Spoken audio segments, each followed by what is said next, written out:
A kú déédé àsìkò yìí, kókó inú ìwé ìròyìn la mú wá fún yín láti inú àwọn ìwé ìròyìn ilẹ̀ Nàìjíríà. Orúkọ tèmi ni Ọmágbémisọ́lá Ọmọlọ́gọ̀mádẹ àìjẹran ẹdán. Gómìnà àná fún ìpínlẹ̀ Kaduna Nasir El-Rufai ti ṣe àpèjúwe ìgbìyànjú àwọn ẹ̀ṣọ́ aláàbò àti fi ọwọ́ ṣìkún òfin mú ní pápákọ̀ Nnamdi Azikiwe ìlú Àbújá ní àìmọ̀ọ́mọ̀ ní ìbọ̀wọ̀ fún ìlànà òfin.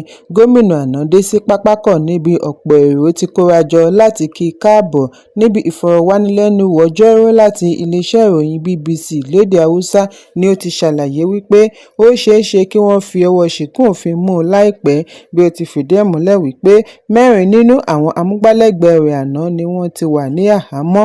Ọjọ́rú ni ó ṣe ìtanilólobó lórí ẹ̀rọ abánidọ́rẹ̀ẹ́ X wípé òun kò ní pẹ́ padà sórílẹ̀-èdè, ṣùgbọ́n rògbòdìyàn fẹ́ẹ́ bẹ́ sílẹ̀ ní pápákọ̀ lánàá Ọjọ́bọ̀ lẹ́yìn ìròyìn wípé àwọn agbófinró gbìyànjú àti fi El-Rufai sí àhámọ́ bí ó ti dé láti Cairo. Amúgbálẹ́gbẹ̀ẹ́ gómìnà àná Múyìwá Adékẹ́yẹ ṣe àfisùn yìí lórí ẹ̀rọ abánidọ́rẹ̀ẹ́ rẹ̀ wípé àwọn agbófinró tí wọ́n dìhámọ́ra ogun kàn sí El-Rufai ní kété tí ó balẹ̀ tí wọ́n sì gbìyànjú àti gbé e lọ. Ó fi kún un wípé àwọn tí wọ́n wà níbẹ̀ ní ìgbà náà ni wọ́n dá sí i bí wọ́n ti ní wọn kò lè gbé gómìnà lọ láìsí ìwé ẹ̀rí tó múnádóko. Adékẹ́yẹ ní El-Rufai béèrè fún official invitation ṣùgbọ́n tí wọn kò lè pèsè rẹ̀. Nínú fọ́nrán kan ni ó ṣe àfihàn bí ọ̀pọ̀ èrò ṣe ya sí pápákọ̀ láti kí gómìnà àná tí ó tún jẹ́ olóyè láàrin ẹgbẹ́ African Democratic Congress ADC káàbọ̀. Láàrin ẹ̀ ni wọ́n rí bí wọ́n ti ń ti El-Rufai àti aya rẹ̀ gbọ̀ngbọ̀n wọ inú ọkọ̀ ayọ́kẹ́lẹ́. Lórí ẹ̀rọ abánidọ́rẹ̀ẹ́ ni El-Rufai ti bu ẹnu àtẹ́ lu ìgbìyànjú yìí tí ó pè ní illegal. Ó ní orílẹ̀-èdè gbọ́dọ̀ gòkè àgbà kọjá ìwà ìrúfin àti wípé agbẹjọ́rò rẹ̀ ti kọ lẹ́tà tí ó tako ìgbésẹ̀ àwọn agbófinró. Ẹ̀kúnrẹ́rẹ́ ìròyìn wà nínú ìwé ìròyìn Punch tó jáde lónìí. Lánàá ni àjọ elétò ìdìbò INEC fi tó ilé ìgbìmọ̀ àgbà létí wípé àwọn nílò $873.78 billion láti fi ṣe àgbékalẹ̀ ètò ìdìbò gbogbogbò ọdún 2027. Bákan náà ni àjọ yìí ń béèrè fún $171 billion fún iṣẹ́ fiscal year ọdún yìí. $873.78 billion tí wọ́n gbà lérò láti ná fún ètò ìdìbò ọdún 2027 ni ó lékún sí i yàtọ̀ sí $313.4 billion tí ìjọba àpapọ̀ ń yọ̀ǹda fún ètò ìdìbò gbogbogbò ọdún 2023. Alága àjọ elétò ìdìbò ọ̀jọ̀gbọ́n Joash Amopitan ṣe àfihàn yìí ní bí ó ti lọ ṣe àgbékalẹ̀ ìṣúná síwájú ìgbìmọ̀ tó ń ṣàmójútó ọ̀rọ̀ ìdìbò ní ìlú Àbújá. Àgbàmọ̀fin yìí fìdí ẹ̀ múlẹ̀ wípé ìbéèrè tuntun láti ọ̀dọ̀ àjọ agùnbánirọ̀ NYSC tó ń béèrè fún àlékún owó àwọn agùnbánirọ̀ tí wọ́n bá gbà síṣẹ́ kò sí nínú ìṣúná tí àwọn ṣe àgbékalẹ̀. Alága ṣàlàyé wípé bí ó tilẹ̀ jẹ́ wípé àwọn kò yànnàná bí àwọn ṣe fẹ́ ná owó, ọ̀nà 5 ni ó pín sí, bẹ̀rẹ̀ láti operational cost, administrative cost, technological cost, election capital cost àti miscellaneous expenses. Ẹ̀kúnrẹ́rẹ́ ìròyìn wà nínú ìwé ìròyìn Punch tó jáde lónìí. Amúgbálẹ́gbẹ̀ẹ́ igbákejì ààrẹ àtijọ́ Atiku Abubakar Paul Ibe ti fèsì lórí ìlérí gómìnà àná fún ìpínlẹ̀ Èkìtì Peter Ayọ̀délé Fáyọ̀ṣe láti ṣe àfihàn sí ìpàdé tí ó wáyé láàrin Atiku àti gómìnà ìpínlẹ̀ Ọ̀yọ́ Ṣèyí Mákindé ní Minna. Lórí ẹ̀rọ abánidọ́rẹ̀ẹ́ X ni Ibe ti da ọ̀rọ̀ Fáyọ̀ṣe nù bí ó ti fi ẹ̀sùn kàn wípé ó kọ̀ àti ṣe ìdánimọ̀ ẹni sọ ọ̀rọ̀ àkọ́kọ́ tí ó bí gómìnà àná nínú. Síwájú àkókò yìí ni Fáyọ̀ṣe ṣe ìkìlọ̀ àti tú àṣírí ìpàdé láàrin Atiku àti Mákindé ní Minna bí Atiku bá kọ̀ àti yẹra nínú ọ̀rọ̀ tí amúgbálẹ́gbẹ̀ẹ́ rẹ̀ sọ. Ó ní nítorí ọ̀wọ̀ tí òun ní fún Atiku, òun á ní ìgbàgbọ́ wípé òun kọ́ ló sọ irúfẹ́ ọ̀rọ̀ bẹ́ẹ̀ kí wọ́n sì ṣẹ́ ọ̀rọ̀ yìí láàrin wákàtí 48 48 hours. Ó ṣe ìkìlọ̀ wípé bí Atiku bá kọ̀ àti ṣẹ́ ọ̀rọ̀, òun á ṣe àfihàn ìpàdé rẹ̀ pẹ̀lú Mákindé ní Minna gómìnà. Gbogbo ohun tí wọ́n sọ pàápàá jùlọ nípa Nyesom Wike lòun á tú síta. Nígbà tí ó ń fèsì ní amúgbálẹ́gbẹ̀ẹ́ Àtíkù dá Fáyọ̀ṣe lóhùn wípé ó ṣeéṣe kí ọtí máa pa Fáyọ̀ṣe. Ó ní wákàtí 48 ti pẹ́ jù láti fèsì àti wípé ṣé wákàtí 48 lákòókò tí ọtí fi ń ká lójú Fáyọ̀ṣe ni kí ó tètè fèsì ọ̀rọ̀ bí ọtí bá ti ká lójú rẹ̀. Ẹ̀kúnrẹ́rẹ́ ìròyìn wà nínú ìwé ìròyìn Vanguard tó jáde lónìí.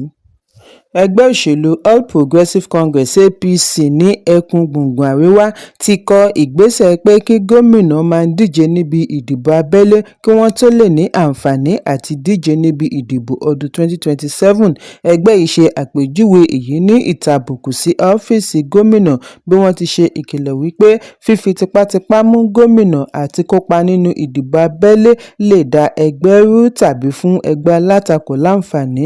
Nínú àtẹ̀jáde àná ni ẹgbẹ́ yìí ti pàṣẹ alága wọn Sale Zagaza fìdí ẹ̀ múlẹ̀ wípé láti ìgbà tí Nàìjíríà ti padà sí ìṣèjọba tiwantiwa ní ọdún 1999 ni ààrẹ àti gómìnà tó ń du sáà kejì ti gba tíkẹ́ẹ̀tì ẹgbẹ́ wọn láì sẹ́ni takò wọ́n unopposed. Wọ́n ṣe ìrántí ọdún 2019 tí olóògbé ààrẹ Muhammadu Buhari pẹ̀lú àwọn gómìnà ẹgbẹ́ kan gba tíkẹ́ẹ̀tì láì rẹ́ni yẹ̀ wọ́n lọ́wọ́ wò níbi ìdìbò abẹ́lé. Wọ́n ní kí àwọn ẹgbẹ́ gba tíkẹ́ẹ̀tì fún ìdíje ọdún 2027 ló yẹ nítorí èyí ti di àṣà láti ìgbà tí APC ti gbàjọba ní ọdún 2015. Ẹgbẹ́ ṣe ìkìlọ̀ wípé ẹgbẹ́ alátakò lè gọ sí abẹ́ èdè-àìyedè tí ó bá jẹyọ níbi ìdìbò abẹ́lé. Ẹgbẹ́ tẹnumọ́ wípé ìpínlẹ̀ tí gómìnà bá ti parí sáà méjì nìkan ni kí ìdíje abẹ́lé ti máa wáyé láti fi yan olùdíje tuntun. Ẹ̀kúnrẹ́rẹ́ ìròyìn wà nínú ìwé ìròyìn The Nation tó jáde lónìí. Gómìnà ìpínlẹ̀ Rivers Siminalayi Fubara ti tú àwọn ìgbìmọ̀ kánsù ká lẹ́yìn ọjọ́ 4 tí ó ní ìpàdé àtilẹ̀kùnmọ́rí ṣe pẹ̀lú ààrẹ Bọ́lá Tinubu àti mínísítà ìlú Àbújá Nyesom Wike. Ìkéde yìí wáyé nínú àtẹ̀jáde alẹ́ àná láti ọwọ́ olórí òṣìṣẹ́ fún gómìnà Onwuka Ezeshi. Lẹ́yìn èyí ni wọ́n ní gómìnà darí gbogbo kọmíṣánná àti special advisers kí wọ́n yọ̀ǹda iṣẹ́ fún permanent secretaries tàbí ẹni bá jẹ́ ọ̀gá fún wọn lẹ́nu iṣẹ́ ní kíákíá. Fubara wá dúpẹ́ lọ́wọ́ gbogbo àwọn outgoing members bí ó ti gbàdúrà àṣeyọrí ọjọ́ iwájú fún wọn. Ẹ̀kúnrẹ́rẹ́ ìròyìn wà nínú ìwé ìròyìn Premium Times tó jáde lónìí. Ẹgbẹ́ Yorùbá YCG ti gbóríyìn fún ààrẹ Bọ́lá Tinubu lórí bí ó ti ṣe bu ọwọ́ lu yíyọ orúkọ ajìjàǹgbara fún ilẹ̀ Yorùbá Sunday Adéyẹmọ tí gbogbo ènìyàn mọ̀ sí Sunday Ìgbòho kúrò nínú orúkọ tí ìjọba àpapọ̀ ń wá wanted list. Nínú àtẹ̀jáde tí wọ́n jọ bu ọwọ́ lù pẹ̀lú alága àti akọ̀wé ní ẹgbẹ́ YCG ti dúpẹ́ lọ́wọ́ àwọn lọ́balọ́ba káàkiri ilẹ̀ Yorùbá fún bí wọ́n ti ṣiṣẹ́ láti mú kí àṣeyọrí yìí wáyé. Ẹgbẹ́ ṣe àpèjúwe Ìgbòho ní akíkanjú adarí ìran Yorùbá tó ń jà fitafita tako àwọn Fúlàní adàlúrú. Wọ́n ṣe àpèjúwe ìgbésẹ̀ ààrẹ ní àfojúsùn fún ìlàjà àti ìdájọ́ òdodo. Ẹ̀kúnrẹ́rẹ́ ìròyìn wà nínú ìwé ìròyìn Vanguard tó jáde lónìí. Mọ̀lẹ́bí àgbà òṣèré Pete Edochie ti kàn sí ọ̀dọ̀ àjọ ọ̀tẹlẹ̀múyẹ́ DSS láti bá wọn fi ọwọ́ ṣìkún òfin mú TikToker tí ó ṣe àfihàn ìròyìn èké ikú Pete Edochie. Ìgbésẹ̀ yìí wáyé lẹ́yìn tí mọ̀lẹ́bí Pete Edochie ṣe ẹ̀sùn lórí àbáàdì ikú rẹ̀. Ìròyìn jábọ̀ wípé àkọ́bí ọmọkùnrin òṣèré yìí Leo Edochie ni ó ṣe ẹ̀sùn yìí pẹ̀lú fọ́nrán tí ó gba orí ẹ̀rọ ayélujára. Nínú àfihàn mìíràn nírọ̀lẹ́ àná lórí ẹ̀rọ abánidọ́rẹ̀ẹ́ Facebook ni Leo ti ní òun ti kàn sí àjọ DSS láti bá wọn mú gbékèyíde tó ń bá wọn gbé ìròyìn irọ́ kiri. Bákan náà ni ó kéde ẹ̀bùn owó fún ẹni bá lè ràn wọ́n lọ́wọ́ láti rí onítọ̀hún mú. Ẹ̀kúnrẹ́rẹ́ ìròyìn wà nínú ìwé ìròyìn Daily Post tó jáde lónìí. Kókó ní ìwé ìròyìn tòní kò ní jù báyìí lọ. Ẹ pàdé mi lọ́la fún àkọ́tún ìròyìn. Kí a tó lọ, ẹ má ṣaláì fi àkíyèsí yín ránṣẹ́ kí ẹ sì bá wa subscribe sójú náà wa lórí YouTube kí kókó ní ìwé ìròyìn lè máa tẹ̀ yín lọ́wọ́ ní kíákíá.